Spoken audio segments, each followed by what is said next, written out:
first speaker is the Reverend Amanda Currie, who is the moderator of the Presbyterian Church in Canada. Welcome. Thank you, Adele. Good evening, friends, and thank you also to the organizing committee for inviting me to participate in this panel tonight.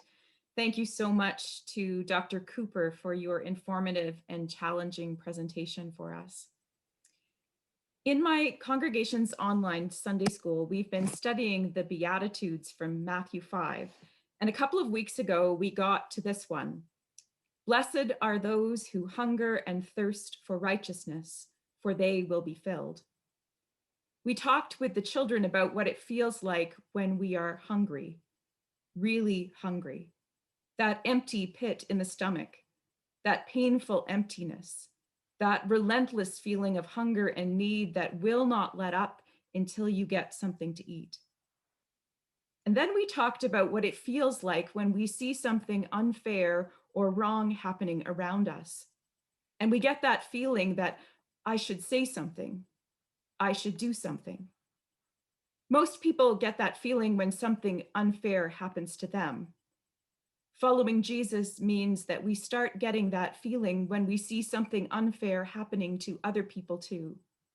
As we learn the way of Jesus, we begin to hunger and thirst for righteousness, for God's justice for all God's children. And that hunger will not go away until we participate in God's action of making things right.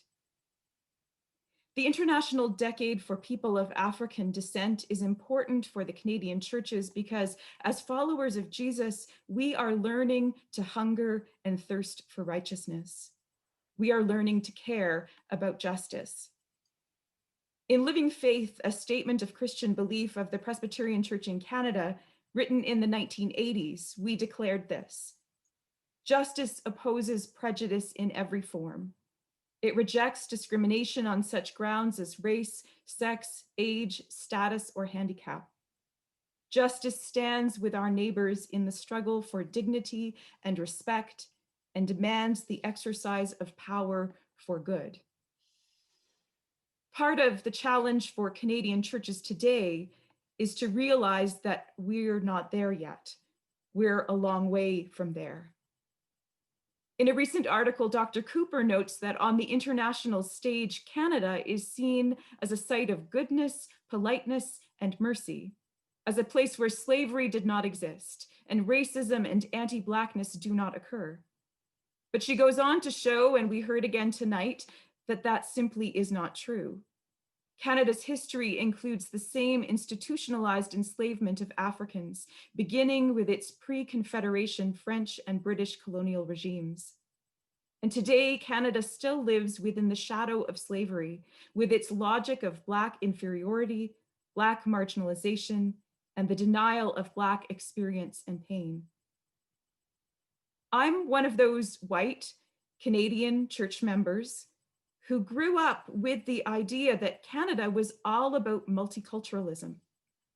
My diverse friends of different colors and cultures and languages and religions were all welcome, and together we made this country the beautiful, inclusive place that we celebrated was so different from other places.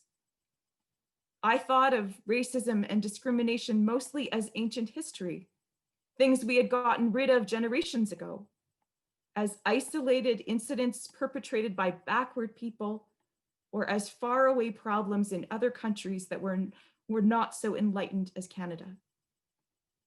So when George Floyd was killed, many of us assumed that it was an isolated, horrific event, or another example of how the United States is not like Canada. But when we began to listen to our Black friends, what we heard was that this was not isolated. This was not unusual. This was happening in Canada too, over and over again. And when they told us about how they were feeling threatened and angry and afraid, it wasn't because of one terrible act of violent racism. It was because of all the many acts, the daily discrimination, and the constant sense of vulnerability and fear for the lives and well-being of their children.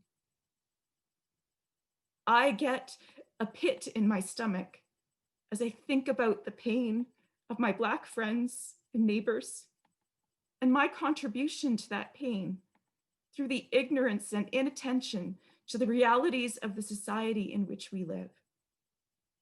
What we must not do is ignore that feeling in our stomachs, hoping that it will just go away as one terrible act of racist violence recedes into history. I hope that if Canadian churches can pay attention to the International Decade for People of African Descent, then perhaps God may turn that feeling into a real and urgent hunger and thirst for righteousness and for justice. And by God's grace and guidance, I have hope that our hunger will be satisfied.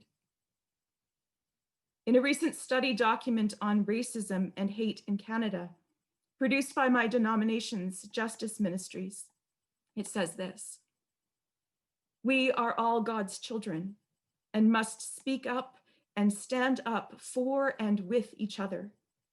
We must all work to end systemic and interpersonal racism.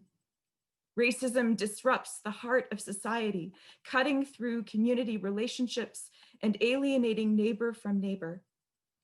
More than that, it speaks the message that some people are worth less than others, and so it matters less if bad things happen to them. That cannot be the witness of the church." Thank you.